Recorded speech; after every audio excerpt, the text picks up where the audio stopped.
Good morning class. I am Premlata, HOD Social Science. Today we will start next chapter, 9th class civics chapter 4, electoral politics. Till now we have completed 2 chapters, what is democracy and why democracy. Next chapter, the constitutional design. So after the study of 2 chapters, you are aware to know about the importance of democracy. And you know that in our country, democratic formation is there. So in today's chapter, what we will learn? Very simple thing. Electoral and politics. हम ये 2 word define करेंगे. Electoral चुनावी, politics राजनीति. Means एक ऐसे country का example हमने लिया है जहां पर राजनीति किसका खिलौना है? पॉलिटिक्स का. किसका खिलौना है? राजनेताओं का. पॉलिटिक्स होती क्या है? रूल्स रेगुलेशंस कौन बनाते हैं? Elected members. सो इलेक्शन क्यों जरूरी है? कौन इलेक्शन लड़ता है और क्या सभी वोटर्स हैं या कुछ लोग वोट डालते हैं? ये हम फर्स्ट और थर्ड चैप्टर में डिस्कस कर चुके हैं. कॉन्स्टिट्यूशनल डिजाइन में आपने डिस्कस किया है political executive and permanent executive सभी के लिए पावर को लिमिट करने के लिए संविधान में रूल और रेगुलेशन मेंशन किए गए हैं, रिटन फॉर्म में है. Is it clear? अभी यहाँ assembly election in Haryana state, हमारे अपने स्टेट का एग्जाम्पल लिया गया है. यहाँ हरियाणा स्टेट का असेंबली इलेक्शन डिस्कस करने से पहले एक इम्पोर्टेंट चीज है जो हम डिस्कस करते हैं. हमारे कंट्री के अंदर लेवल्स ऑफ गवर्नमेंट हैं. लेवल्स ऑफ गवर्नमेंट में 3 लेवल्स है, central, state and local bodies. So central state पर पार्लियामेंट कानून बनाती है, लॉ बनाती है. स्टेट लेवल पर लेजिस्लेचर, असेंबली लॉ बनाती है. जो एमएलएज होते हैं वो स्टेट गवर्नमेंट में कानून बनाते हैं, लॉ बनाते हैं. और जो एमपीज होते हैं वो मेंबर ऑफ पार्लियामेंट कहलाते हैं. यहाँ हम स्टेट असेंबली का एग्जांपल ले रहे हैं. तो सबसे पहले माइंड में क्वेश्चन उठता है कि हरियाणा स्टेट में असेंबली की सीटें कितनी हैं? 90. जैसे ही असेंबली का इलेक्शन होता है, आप हर जगह पर ये चर्चाएं हैं, ये डिबेट्स और इस तरह के डिस्कशन सुनते हैं कि कौन सी पार्टी मेजोरिटी में आएगी. ये भी हम डिस्कस करेंगे आज के चैप्टर में कि कितनी सारी पॉलिटिकल पार्टियां होती हैं. 1 पार्टी रूल है, 2 पार्टी रूल है या मल्टी पार्टी रूल है. तो ऐसे कंट्री का हमने एग्जांपल लिया है जिसमें सबसे पहले हरियाणा स्टेट को लिया है. हरियाणा स्टेट में टोटल सीटें 90 सीट में से जो भी पॉलिटिकल पार्टी इलेक्शन में 46 वोट ले लेती है वो मेजोरिटी फाइंड पॉलिटिकल पार्टी कहलाती है और उसको सरकार बनाने का राइट होता है. अब अगला क्वेश्चन उठता है कि सरकार बनती कैसे है? कौन मेजोरिटी पार्टी को के किसी भी लीडर को चीफ मिनिस्टर बनाता है? सो गवर्नमेंट बनाने के लिए इनवाइट कौन करता है? स्टेट के अंदर गवर्नर और सेंट्रल के अंदर सेंट्रल गवर्नमेंट को कौन करता है? प्रेसिडेंट. सो सेंट्रल गवर्नमेंट में जो प्रेसिडेंट का रोल होता है ठीक वैसे ही स्टेट गवर्नमेंट में गवर्नर का रोल होता है. क्लियर? सो 90 सीटें हैं, ये क्लियर हो गया. अलग अलग तरह की पॉलिटिकल पार्टियां होती हैं जो रूल बनाती है, जो पावर में होती है उसको रूलिंग पार्टी कहते हैं.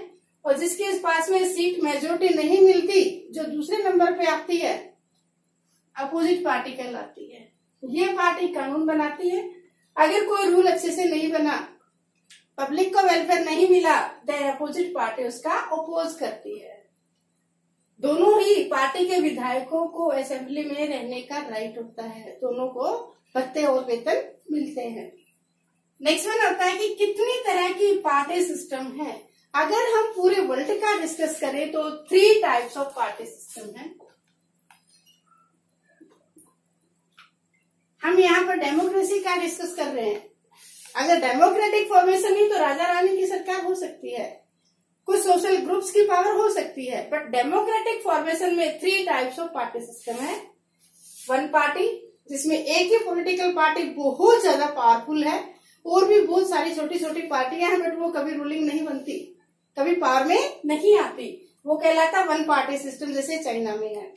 Next one, 2 party system. बेटा अगर इलेक्शन होते हैं, जैसे कि 2 टीमें हैं वो खेल रही हैं, जैसे किसी भी एक गेम के लिए 2 प्रतिनिधियों का, 2 प्लेयर्स का होना जरूरी है, कंपटीशन में 2 टीमों का होना जरूरी है, वैसे ही इलेक्शन में 2 पार्टी का होना जरूरी होता है। एक पॉलिटिकल पार्टी मेजोरिटी में आती है, दूसरी पार्टी अपोजिट रहती है, तभी डेमोक्रेसी जो है वो फेवरेबल है, तभी वो अकाउंटेबल गवर्नमेंट है, रिस्पॉन्सिव गवर्नमेंट है for the welfare of people. अभी नेक्स्ट वन है multi party system. Multi party system होता क्या है? 2 से ज्यादा पॉलिटिकल पार्टियां। 2 से ज्यादा पॉलिटिकल पार्टियां क्यों जरूरी हैं? जहां पर सोसाइटी में बहुत ज्यादा वेरिएशंस होते हैं, डाइवर्सिटीज होती हैं, भिन्नताएं होती हैं, लोग जाति के बेस पर, रिलीजन के बेस पर, कास्ट के बेस पर और लैंग्वेजेस के बेस पर बटे हुए हैं, जो कि एक अम्ब्रेला के नीचे नहीं रहते, एक पॉलिटिकल पार्टी का मेंबर नहीं बनते, वो अलग अलग पॉलिटिकल पार्टियां बना लेते हैं। फॉर एग्जाम्पल, इंडिया के अंदर 7 नेशनल पॉलिटिकल पार्टियां हैं और मोर देन 750 रीजनल पार्टियां हैं। सो इंडिया में मल्टी पार्टी सिस्टम को क्यों अडॉप्ट किया गया है? क्योंकि हमारे कंट्री में 1600 से भी ज्यादा भाषाएं बोली जाती हैं, 7-8 रिलीजियंस के पर्सन रहते हैं, तो सो मच डाइवर्सिटी की वजह से यहाँ मल्टी पार्टी सिस्टम को अडॉप्ट किया गया है। अभी यहाँ हरियाणा असेंबली इलेक्शन 1987 की हम डिस्कस कर रहे हैं। 1987 में रूलिंग पार्टी कौन थी? INC, Indian national Congress. Congress establish कब हुई थी? 1885, दिसंबर 1885 से लेकर मोस्टली टाइम हरियाणा के अंदर 1987 तक, नियर अबाउट 100 ऑफ ईयर्स तक कौन सी पार्टी ज्यादा पावरफुल रही? INC, Indian national Congress. पहली बार लोकदल पॉलिटिकल पार्टी बनी। चौधरी देवीलाल सिरसा डिस्ट्रिक्ट से बिलोंग करते थे, उन्होंने एक पार्टी संगठित की। उससे पहले उन्होंने नया युद्ध, एक मूवमेंट चलाया।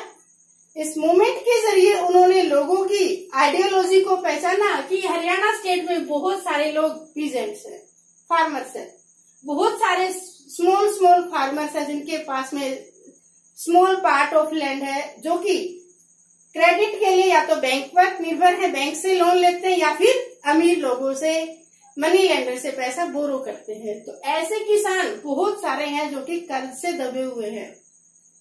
चौधरी देवीलाल ने किसानों की सपोर्ट के लिए उनके कर्ज माफ कर दिए। उन्होंने लोगों से वायदा किया कि अगर कमिंग इलेक्शन में, आने वाले असेंबली इलेक्शन में आप मुझे अपने स्टेट का CM बनाएंगे, मुझे वोट देंगे, तो मैं आपके कर्ज माफ कर दूंगा। तो जितने भी लोग पीजेंट्री व्यवसाय से जुड़े हुए थे, उन्होंने चौधरी देवीलाल को समर्थन दिया, चौधरी देवीलाल को वोट दी। और नेक्स्ट इलेक्शन में क्या हुआ? 90 में से 76 वोट किसको मिले?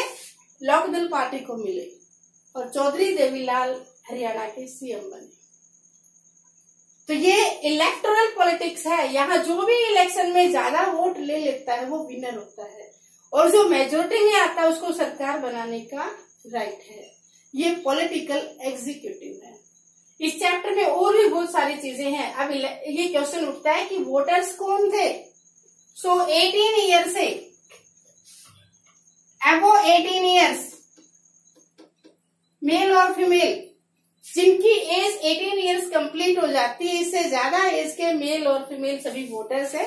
एडल्ट फ्रेंचाइज को फॉलो करते हुए उनको वोट डालने का अधिकार है। ये उनका फंडामेंटल राइट है, पॉलिटिकल राइट है। सो आज के वीडियो की हेल्प से आप लोग 10 क्वेश्चंस फाइंड आउट करेंगे and you will note down them in your notebook. Thank you.